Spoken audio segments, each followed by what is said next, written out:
Les actions antérieures des crimes commis à l'Est seront minutieusement examinées par l'action du procureur de la Cour pénale internationale. C'est ce qu'a fait savoir le vice-ministre de la Justice en charge des contentieux internationaux, Samuel Mbemba, lors d'un briefing tenu ce mercredi. Et puis la PROCEM et la JICA ont discuté ce mercredi sur la possibilité de la mise en place d'un cadre de partenariat qui faciliterait le partage d'expériences et des savoir-faire entre les deux structures.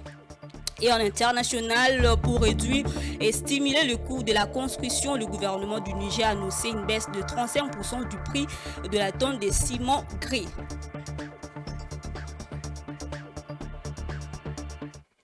Madame, Messieurs, bonsoir, bienvenue dans ce journal. Commençons par la Cour pénale internationale qui a récemment annoncé une importante reprise de ses enquêtes sur de crimes graves commis dans l'Est de la RDC. Lors d'un briefing de presse ce mercredi, le vice-ministre de la Justice en charge des contentieux internationaux a éclairci le terme réactiver. Cela implique que les actions antérieures seront également examinées. Pour Samuel Mbemba, l'objectif est de décourager durablement les atrocités dans la région orientale du Congo, souvent motivées par le pillage des ressources minières. Suivez. Le pays est condamné, mais après cela, il y a eu un temps mort. Un temps mort, les exactions ont continué, il n'y a pas eu de suite. Voilà pourquoi, à la suite de l'action diligentée par le chef de l'État, la Cour parle de la réactivation. Ceci veut dire que la Cour partira des faits dénoncés à partir de 2022 jusqu'à ce jour, mais aussi prendra en compte les enquêtes mises en veilleuse depuis longtemps. C'est ça le sens du mot réactiver. Et entre le moment de 2004 et le temps d'aujourd'hui, il y a une différence à faire. C'est que si vous lisez la décision du procureur que vous avez certainement vue, vous allez voir qu'il est fait état de l'intervention aussi de la justice nationale. Ce qui veut dire que la Cour fera son travail par rapport aux crimes internationaux, mais cette fois-ci, la justice nationale fonctionnera aussi de manière démocratique, sans soupçon quelconque, en utilisant les données de la CPI pour faire d'autres poursuites sur place.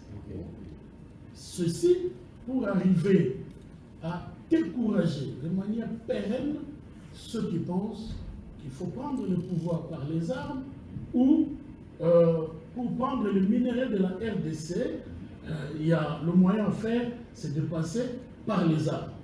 Donc c'est vraiment un grand chantier judiciaire qui s'ouvre à partir de l'ingéniosité du chef de l'État, magistrat suprême.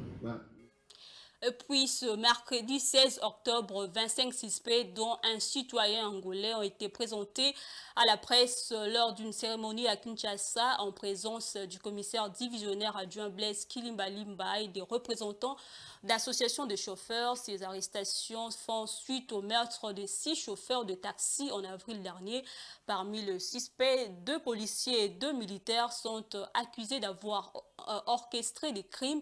Certains membres de ces groupes criminels étaient des repris de justice, y compris des évadés de la prison centrale de Makala. Suivez. C'est mercredi 16 octobre, 25 bandits armés, dont un citoyen angolais, ont été présentés à la presse lors d'une cérémonie à laquelle ont assisté les commissaires divisionnaires adjoints Blaise Kilimbalimba, responsable de la police à Kinshasa, et des représentants provinciaux des associations de chauffeurs du Congo. Ces arrestations font suite à la mort des 6 chauffeurs de taxi en avril dernier. Parmi les suspects, la police a identifié 2 policiers et 2 militaires accusés d'avoir orchestré ces meurtres. 6 armes à feu, dont 4 autres AK-47 ont également été exposés. Le commissaire a précisé que certains membres de ces groupes criminels étaient des repris de justice, y compris des évadés de la prison centrale de Makala. Il y a parmi eux, comme vous l'avez constaté, qui ont fait des prisons, qui étaient condamnés à perpétuité.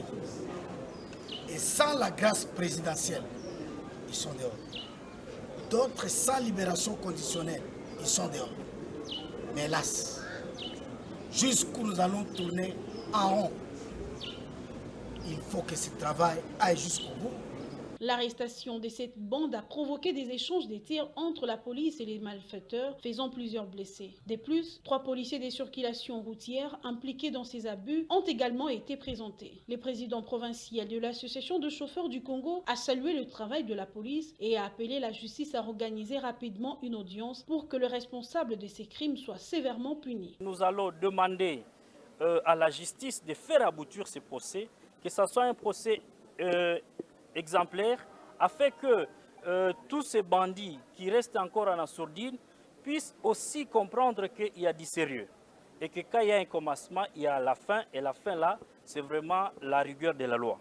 Face à l'insécurité grandissante dans la ville, les autorités, via la police, tentent de faire de leur mieux pour neutraliser les bandits et délinquants, souvent désignés sous le nom de Kuluna, et restaurer ainsi un climat de sécurité pour tous. On va parler santé dans ce journal alors que certains secteurs enregistrent de grèves et un statu quo. Le secteur de la santé a vu s'ouvrir le mardi 15 octobre 2024 le travaux de la commission paritaire gouvernement bon syndical à Bibois. Cette initiative dirigée par le ministre de la Santé publique, Hygiène et Prévoyance sociale, Dr Samuel Roger Kamba, vise l'amélioration des conditions de travail et de vie des professionnels de la santé. L'événement s'est déroulé en présence de plusieurs membres du gouvernement, dont le vice-premier ministre, ministre de la fonction publique, Domomat. Ouverture ce mardi 15 octobre 2024 à Bibois de travaux de la commission paritaire gouvernement ban syndical, un événement marquant pour l'amélioration des conditions de travail et de vie des professionnels de la santé. Dans son discours, le ministre de la Santé, Dr Samuel Roger Kamba, a souligné l'importance d'un dialogue constructif autour des préoccupations des agents de santé, rappelant les avancées réalisées depuis le protocole d'accord signé le 30 août 2021. Oui, le gouvernement connaît beaucoup de tout ce que vous revendiquez. Oui, le gouvernement est au courant de ce qui a été réalisé et de ce qui n'a pas été réalisé, mais c'est pour cela que nous sommes là ce soir, pour que la commission paritaire puisse dégager les grandes lignes de ce que nous devons encore faire. Et j'espère, pour ma part, que les engagements que nous prendrons seront vraiment tenus. La commission qui se réunira pendant 5 jours se concentrera sur la mise en œuvre des accords précédents des Bibois et l'examen des cahiers des charges des syndicats. L'objectif principal est d'améliorer les conditions de travail et la reconnaissance de 100 000 agents du secteur. Pour Jean-Pierre Liaou, vice-premier ministre en charge de la fonction publique, ces assises sont d'une importance capitale en ce qu'elles permettent de faire avancer les secteurs et ainsi éviter les statu quo. Il a insisté sur la nécessité d'une transparence et d'une collaboration pour renforcer les systèmes de santé national. C'est grâce à ces assises que nous enregistrons ces avancées-là. N'eût été ces assises, on serait peut-être dans le statu quo.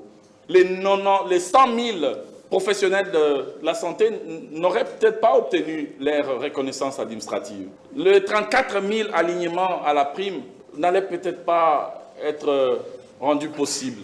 Et les autres actions, mécanisation et autres. C'est dire que ce qui suivra dépendra de notre capacité à mettre les idées ensemble et à vouloir avancer ensemble.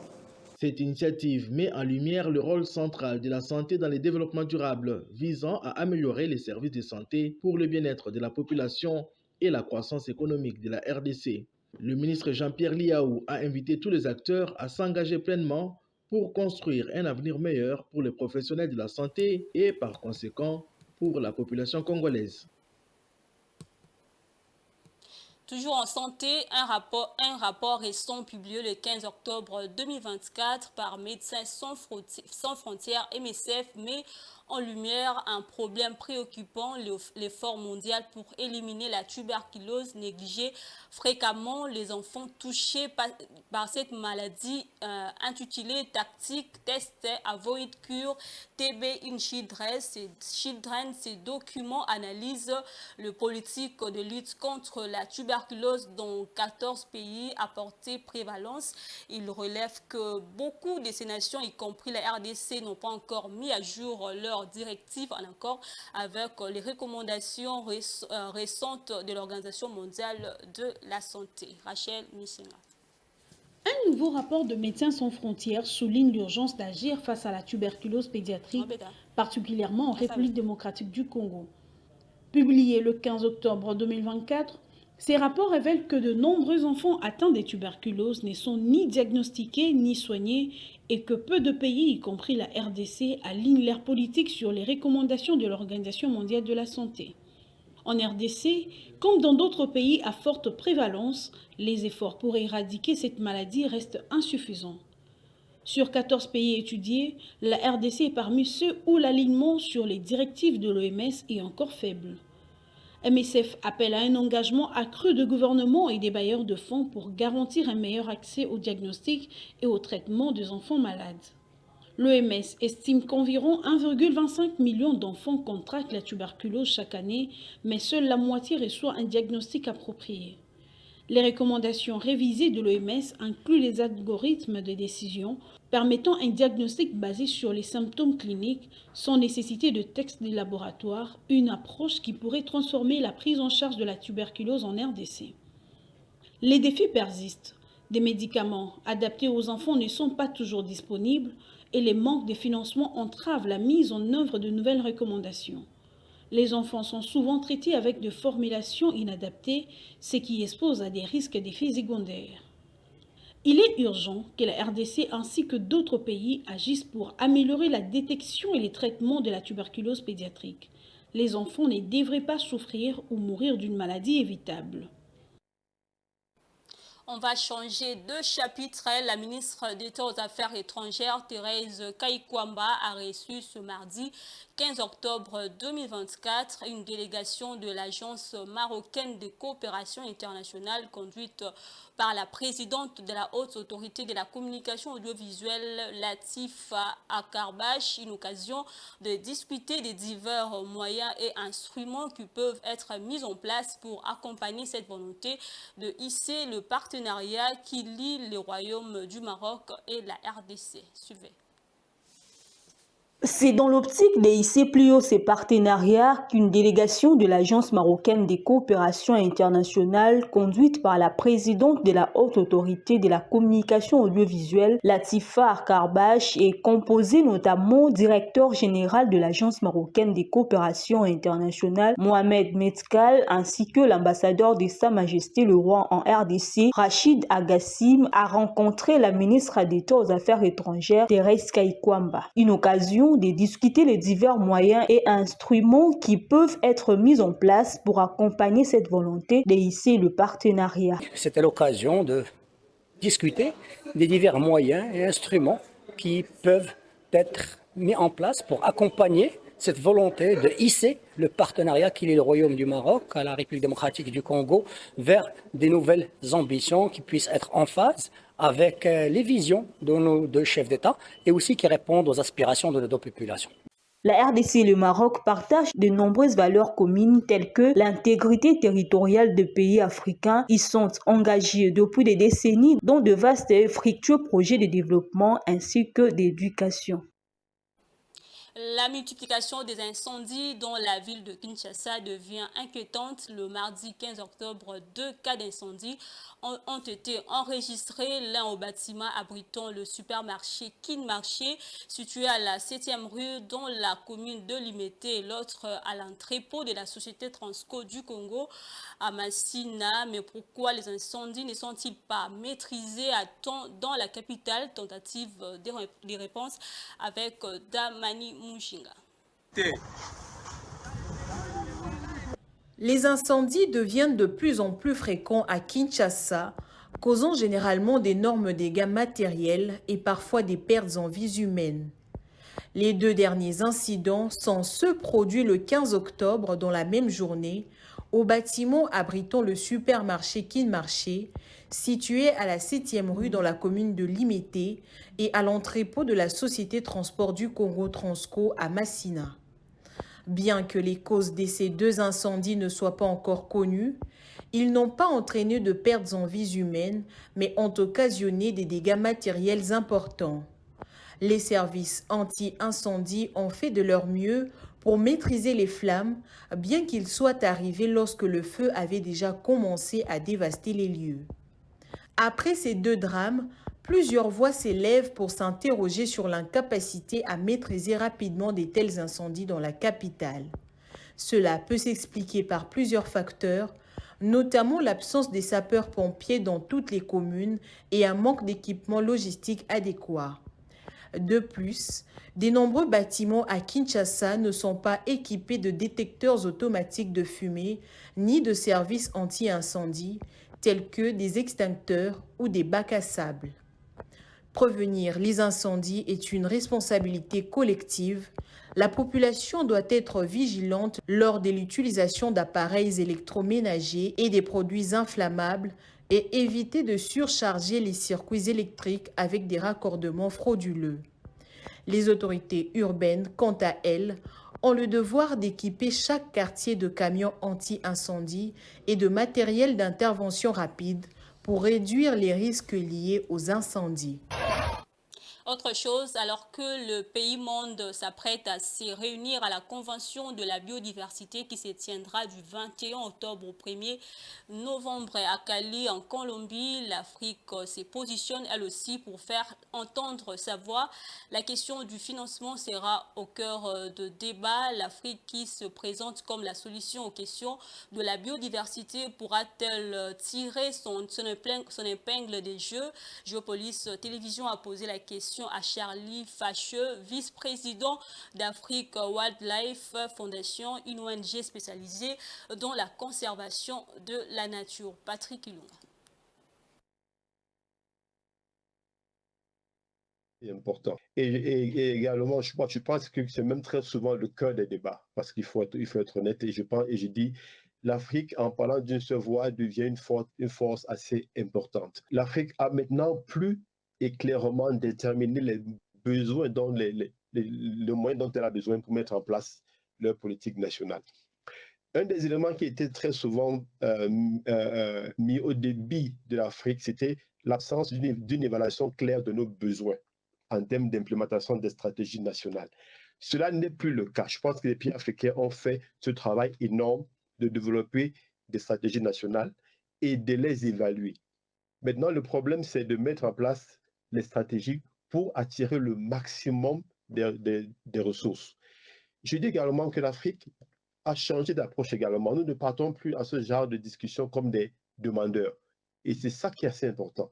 Je pense que l'Afrique a le mérite d'être je vais prendre une phrase assez courante, un ayant droit naturel, compte tenu de la base en termes de nature que nous avons.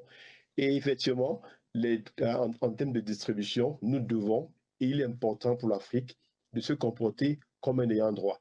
Mais ce qui est quand même important, c'est que l'Afrique doit pouvoir démontrer sa capacité à gérer les financements s'ils arrivent. Ça, c'est une question qui a souvent été posée et je pense qu'il est important de démontrer également qu'on a aussi mis en place des mécanismes non seulement de pouvoir recevoir, mais de pouvoir les gérer de façon claire et précise.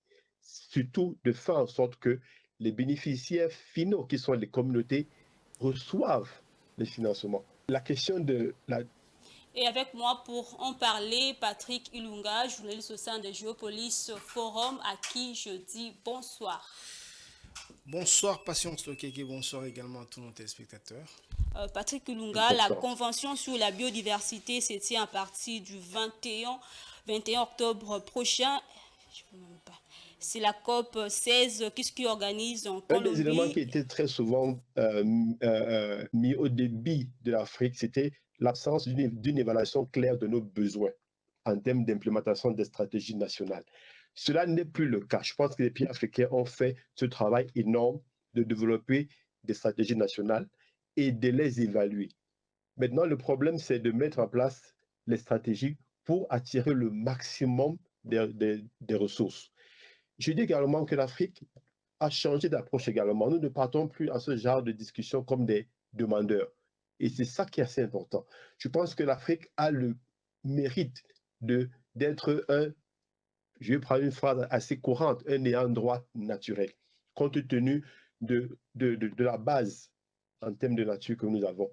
Et effectivement, en termes de distribution, nous devons, et il est important pour l'Afrique, de se comporter comme un ayant droit.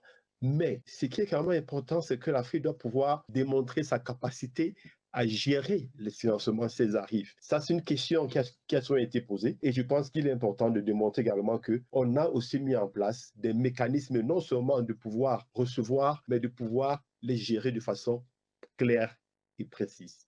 Surtout de faire en sorte que les bénéficiaires finaux, qui sont les communautés, reçoivent les financements. La question... Et avec moi pour en parler, Patrick Ulunga, journaliste au sein des Géopolis Forum, à qui je dis bonsoir. Bonsoir Patience Lokeke, bonsoir également à tous nos téléspectateurs. Patrick Ulunga, la convention sur la biodiversité se tient à partir du 21 octobre prochain sur le COP26 qui s'organise en Colombie. En quoi consiste cette conférence et quelle est la priorité pour cette année? Voilà, c'est la COP 16. La COP 16 qui est censée commencer le lundi prochain, c'est-à-dire le 21 octobre, et qui ira jusqu'au 1er novembre. Ce sera à Cali, en Colombie. Alors, cette conférence consiste à réunir... C'est une conférence des Nations Unies sur la biodiversité qui est un peu différente de la Convention des Nations Unies sur les climats. Alors, ça s'appelle aussi COP. Cette fois-ci, ce sera COP 16. Ça va réunir les parties prenantes, on va dire les pays venant de 5 continents, pour discuter sur la préservation de la biodiversité. Vous savez que c'est une priorité, en tout cas, l'avenir de la planète dépend aussi de la biodiversité. Donc, les parties vont discuter d'abord autour de la question d'évaluation de la COP 15, la COP 15 qui s'est tenue il y a presque 2 ans, c'était au Canada, et un cadre conceptuel avait été mis en place au Canada, et tout ça va être évalué pour voir quels sont les progrès qui ont été réalisés sur les 23 cibles qui avaient été identifiées lors de la COP 15, et voir également comment institutionnaliser tout ça dans un cadre conceptuel et éventuellement intégrer les communautés minoritaires, on va dire peut-être le peuple autochtone, les femmes et les jeunes, autour de la question de la biodiversité. Et l'une des thématiques, ce sera la paix avec la nature. Donc, ça consistera de discuter comment les populations, on va dire les communautés du monde entier, vont pouvoir préserver la biodiversité. La biodiversité, c'est simplement la diversité biologique, les animaux, les espèces végétales et les arbres, et même l'homme fait partie de la biodiversité. Donc, tout cet ensemble-là constitue la priorité des discussions autour de ce qu'on appelle la COP 16. Et je rappelle encore une fois, ce sera en Colombie. Patrick Ulunga, la RDC s'est fait appeler pays solution. Est-ce que le pays va-t-il tirer son épingle de jeu à ces négociations?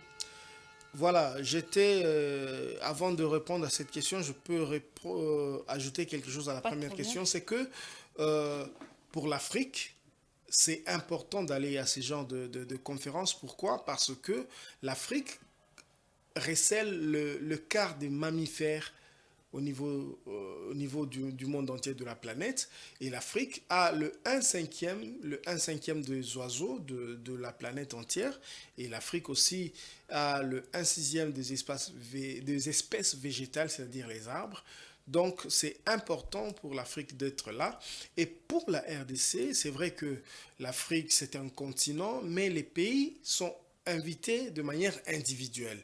La RDC va y aller. C'est vrai que lors de la COP 15, la RDC était rentrée avec une sorte de déception parce que, bon, elle estimait que, comme beaucoup d'autres pays encore au niveau de l'Afrique, elle estimait que les pays développés devaient mettre le paquet, on parle là de financement, pour justement financer la protection de la biodiversité. Et les pays du Sud, la RDC, le Cameroun, le Togo, tous les pays-là espéraient en tout cas qu'une promesse soit faite à hauteur de 100 milliards de dollars américains à mobiliser d'ici 2030 pour financer la protection de la biodiversité. Mais malheureusement, c'est seulement 30 milliards de dollars américains qui avaient été promis. On va dire la promesse avait été faite de mobiliser 30 milliards de dollars jusqu'à 2030 pour financer la protection de la biodiversité. Et donc, à partir de ce moment-là, chaque pays a commencé à définir des stratégies nationales. Mais ces stratégies nationales-là sont amenées au niveau continental, au niveau de l'Afrique. Et il y a un groupe qui a été, on va dire, choisi pour défendre ou faire le plaidoyer au nom de l'Afrique. Ce groupe-là s'appelle le groupe des négociateurs, dont il a été mis en place pour parler au nom de l'Afrique, pour peser, en tout cas au niveau de ces négociations-là, parce que les pays du Sud d'Afrique, le Congo y compris, ont compris que si chacun va de manière dispersée, de manière individuelle, il y aura, on va dire, la voix ne pèse pas, la voix de chaque pays ne pèse pas, et donc il faut aller ensemble, donc en groupe, voilà. Il faut que l'Afrique parle au nom de l'Afrique pour pouvoir peser dans ces négociations. Est-ce qu'on peut savoir les liens qui existent entre l'humanité et la biodiversité?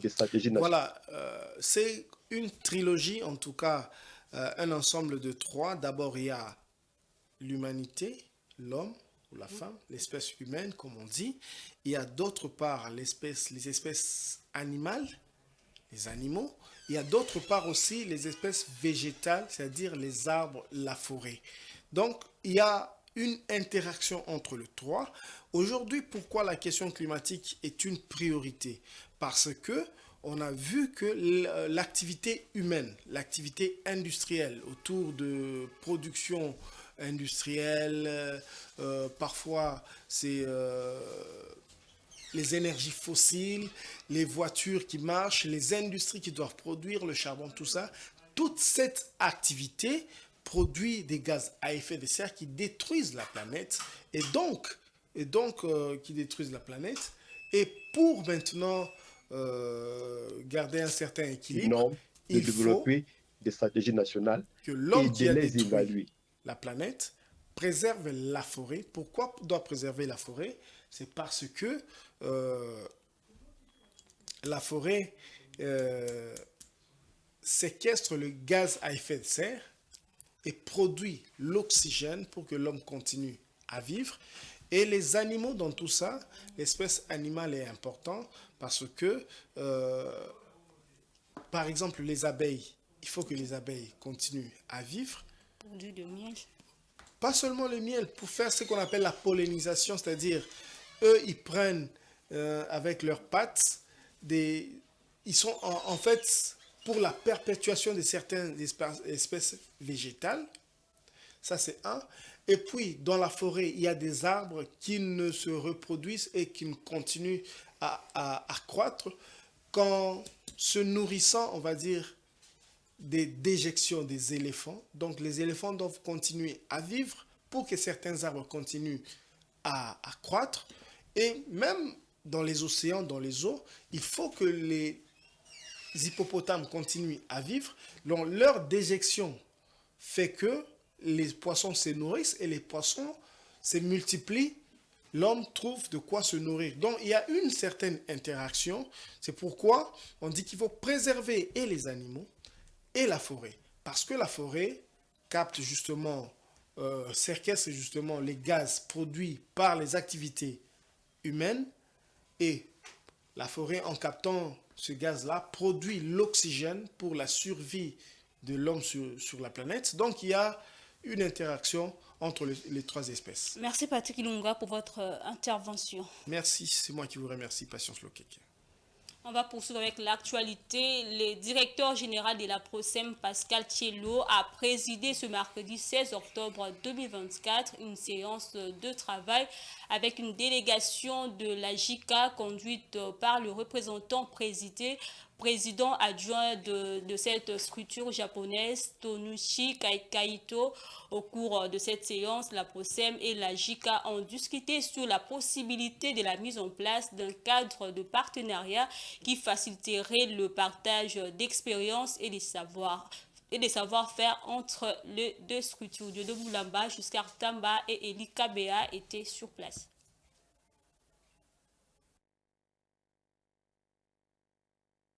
La PROSEM et la JICA. Pendant près de 2 heures, les deux structures ont discuté sur la possibilité de mettre en place un cadre de partenariat. Bien avant la discussion, le directeur général Pascal Thiello a présenté à la délégation de la JICA les missions, les défis et les attentes de sa structure dans le cadre de cette collaboration. De son côté, le représentant résident adjoint de la JICA a rassuré sur la disponibilité de son agence à soutenir cette initiative.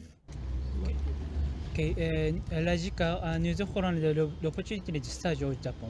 Donc, nous pouvons inviter des stagiaires au Japon et nous pouvons offrir des opportunités pour transformer le savoir-faire de la manière du Japon en expérience. Donc voici peut-être que ça pourra lui faciliter de faire des activités ici en RDC. Tout en saluant la détermination et l'engagement du chef de l'État Félix Antoine Tshisekedi Tshilombo dans l'émergence de classe moyenne et la production des millionnaires congolais, le numéro 1 de la PROSEM s'est dit honoré par la présence de cette délégation de la JICA. Il souhaite que ses collaborateurs puissent apprendre le modèle de travail japonais. Le besoin le plus pressant d'abord, c'est de pouvoir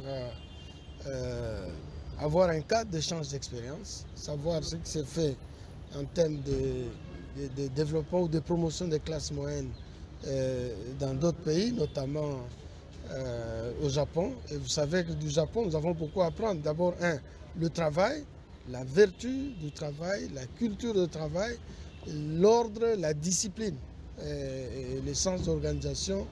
Et ça, nous avons encore à apprendre de japonais.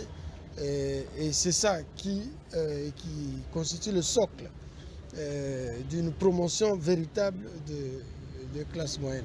Cette rencontre à PROSEM et JICA ouvre la voie vers une nouvelle ère de coopération pour le développement de la République démocratique du Congo. Madame, Messieurs, l'actualité c'est aussi en dehors de la République démocratique du Congo.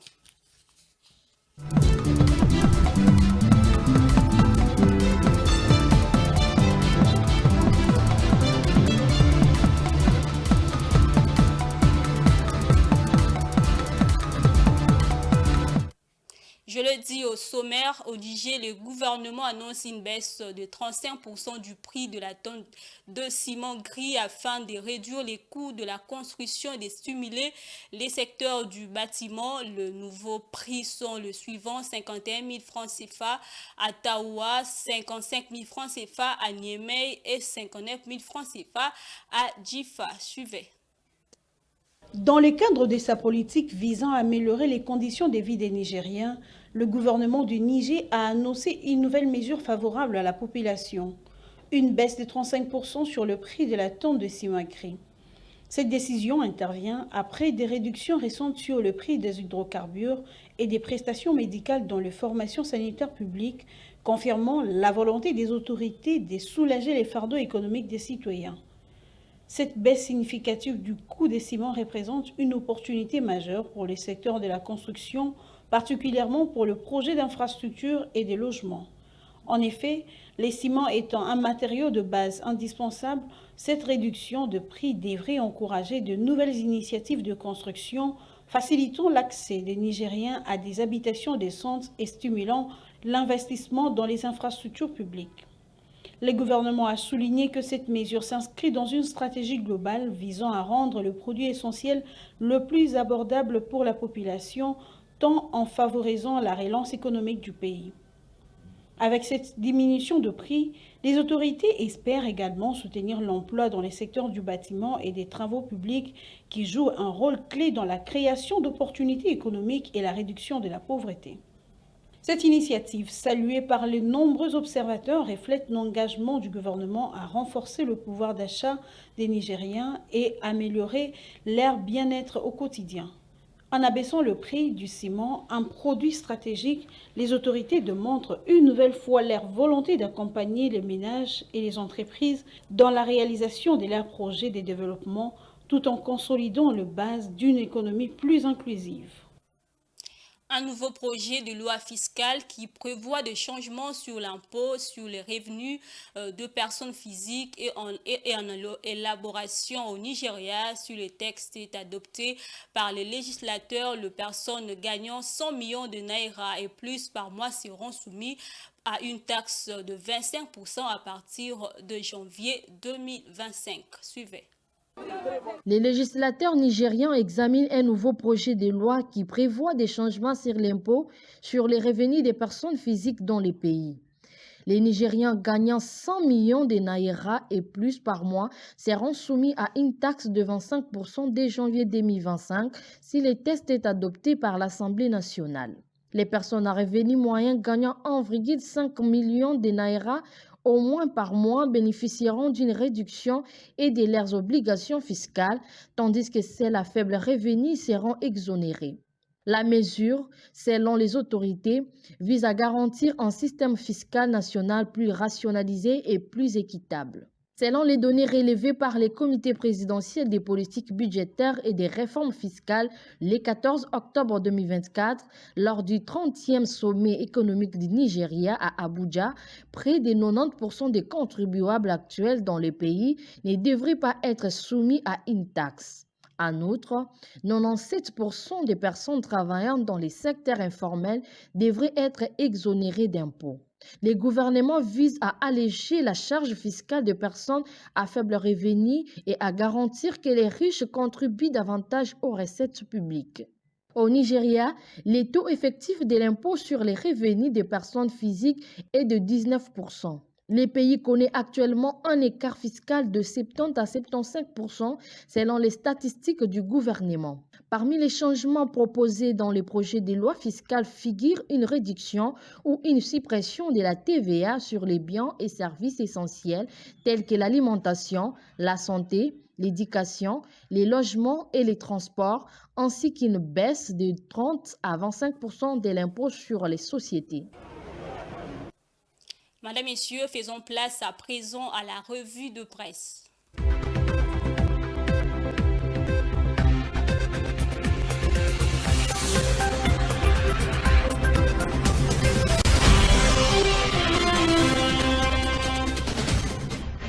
La grève des enseignants est l'un des sujets majeurs des quotidiens parus ce mercredi à Kinshasa. Mesdames et messieurs, bonsoir et bienvenue à cette revue de presse. Pour commencer, la prospérité revient sur le récent communiqué du gouvernement qui invite la Cour pénale internationale à mener des enquêtes sans complaisance sur la situation sécuritaire dans l'est du pays. Le gouvernement congolais exhorte la CPI à approfondir ses enquêtes sur les crimes présumés commis dans la province du Nord Kivu depuis le 1er janvier 2022, élargissant celle-ci à l'ensemble du territoire congolais à partir du 1er juillet 2002. Toujours à propos de la justice, la tempête des tropiques s'épanche sur la rentrée judiciaire à la Cour de cassation. Le procureur général Firmin Vondé a marqué les esprits avec une déclaration forte sur la présomption d'innocence, un droit fondamental. Son propos souligne l'importance d'assurer des procès équitables conformément à l'article 11 de la Déclaration universelle des droits de l'homme pour faire triompher l'état des droits. En parallèle, le Poste s'interroge. La RDC va-t-elle fermer? Depuis le 2 septembre, la rentrée scolaire n'est qu'une façade car les enseignants du secteur public persistent dans leur grève. La situation est d'autant plus préoccupante, écrit le journal, car d'autres secteurs comme la santé connaissent également des grèves. Les professionnels de la santé dénoncent l'absence de promesses tenues par l'État. Les magistrats, souvent considérés comme le mieux rémunérés, se font également entendre réclamant non seulement des augmentations des salaires, mais aussi des meilleures conditions de travail. Cette grogne généralisée des enseignants, médecins, infirmiers et magistrats souligne un mal-être profond au sein de la fonction publique, exacerbé par des promesses non tenues qui s'accumulent au fil des années. En réaction à l'appel au patriotisme lancé par la première ministre Judith Suminwa aux enseignants grévistes, Jean-Claude Katende, président national de la SADO, insiste dans le journal Référence Plus sur le fait que la rémunération ne doit pas être conditionnée par des notions de patriotisme. Selon lui, les enseignants qui ont déjà consenti de nombreux sacrifices ne devraient pas être contraints de nouveaux sacrifices alors que certains responsables perçoivent des salaires jugés indécents. La coalition nationale de l'éducation pour tous, relayée par Géopolis Hebdo, appelle quant à elle le gouvernement à prendre ses responsabilités pour rétablir la situation à travers un dialogue social avec tous les acteurs syndicaux. Il est crucial que les syndicalistes de l'éducation s'unissent pour privilégier l'intérêt supérieur des élèves et des enseignants. Ce dialogue est essentiel pour éviter que le pays ne sombre dans une paralysie totale, prévient-elle. Enfin, Congo Nouveau aborde la question de la révision constitutionnelle, révélant que la démarche d'Augustin Kabouya, secrétaire général de l'UDPS, a été contestée par plusieurs cadres du parti. Deo Bizibou remet en question la légitimité de Kabouya à engager les partis dans ces débats sans un consensus préalable. Fin de cette revue de presse. Merci à vous de l'avoir suivi et à la prochaine.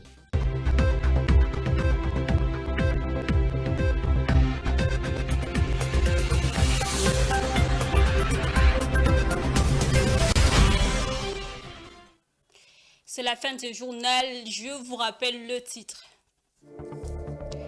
Vous avez suivi dans ce journal les exactions antérieures des crimes commis à l'Est seront minutieusement examinées par l'action du procureur de la Cour pénale internationale. C'est ce qu'a fait savoir le vice-ministre de la Justice en charge des contentieux internationaux, Samuel Mbemba, lors d'un briefing tenu ce mercredi. Et puis la PROCEM et la JICA ont discuté ce mercredi sur la possibilité de la mise en place d'un cadre de partenariat qui faciliterait le partage d'expérience et de savoir-faire entre les deux structures. Vous avez suivi également en international pour réduire et stimuler les coûts de la construction. Le gouvernement du Niger a annoncé une baisse de 35% du prix de la tonne de ciment gris. Voilà, c'est tout pour ce soir, mesdames, messieurs. Merci à vous de l'avoir suivi. Au revoir.